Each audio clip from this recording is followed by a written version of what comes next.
Hey guys, Travis Gillespie here. We've been working with solving equations and finding solutions to equations, and in the last couple videos we were looking at addition equations, and now we're actually going to move forward to some subtraction equations.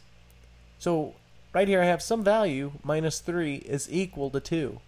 And I'm sure that some of you could figure out what value goes inside of this box here. But I'm more interested in creating a visual, so I'm going to draw another box below.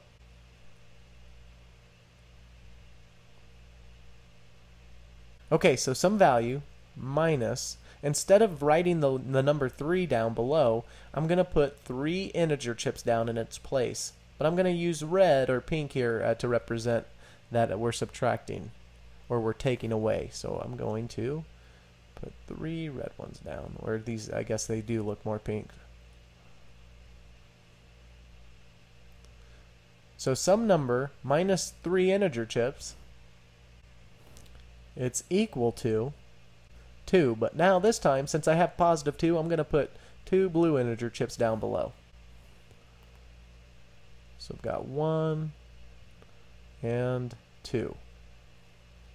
Okay, so I'm still sure that you could figure out what value or how many integer chips I need to put inside of this box to figure out how to get to 2. But I want to get rid of the integer chips on this side of the equation. I want to get this box all by itself. So in order to do that, I need to place some integer chips down that are opposite of these pink integer chips to cancel them out. Since I have 3 negative integer chips or 3 pink integer chips, I'm going to place 3 positive or 3 blue integer chips down below.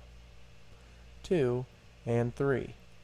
And I can think of this as adding those chips, so I'm going to put an addition symbol down. Notice the subtraction symbol and the addition symbol, they're opposite of one another. They're inverse, and these values are inverse as well.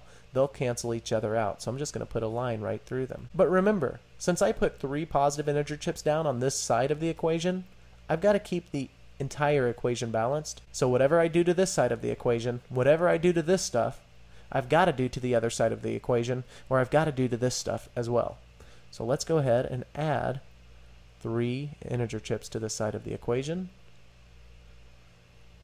And from here, it's just a matter of adding up all the integer chips that are displayed. So I have 1, 2, 3, 4, and 5 integer chips total. So I'm actually going to display that below. I'm going to go back to my yellow pen or my yellow color here, and I'm going to redraw an empty box because that's all that's left on this side of the equation.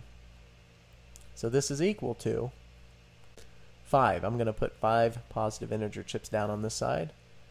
So 1, 2, 3, 4, and 5 positive integer chips. So I can fill this box with 5 positive integer chips. 4 and 5. Another way of thinking about this, if I were to actually fill this box now with 5 integer chips that are positive, well, 5 positive integer chips minus 3 integer chips will give me 2 positive integer chips. Alright guys, so I'll see you in another video.